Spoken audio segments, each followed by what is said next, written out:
traffic.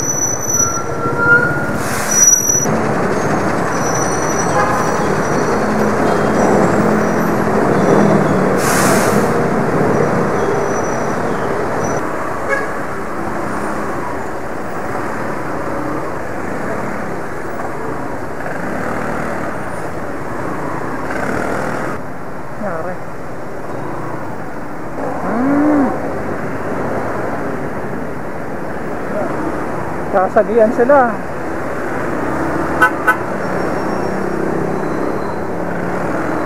Traffic, sasagian. Ayan, oh.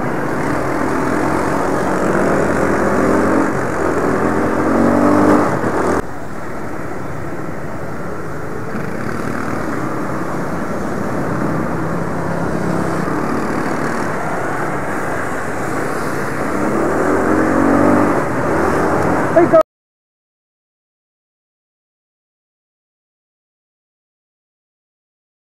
may aksidente. Yan yung iniiwasan ko, yung aksidente. Sa pato. Ano ba nangyari? Tatlo ba? Dalawa. At maaari talaga iwasan natin na ano no? Kailangan talaga doble, triple ingat sa pagdadrive.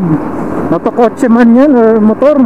Kasi may mga nakakasabay din tayo na matitigas ang ulo eh. Katulad ng nangyari sa amin nung linggo, yung Aerox na kabote rider na yon. Nag-iingat ka na, tapos may mga may mga comment pa na hanggang comment, magagaling sa comment section. Parang alam mo nandoon din sila sa sa pinangyarihan eh.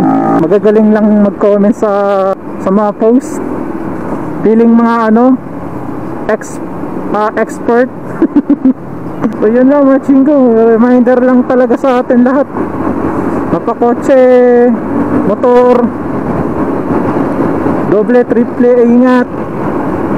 Gana na tayo. Hanggat maaari, keep distance. Gumamit lagi ng busina para maging aware yung mga nasa unahan natin.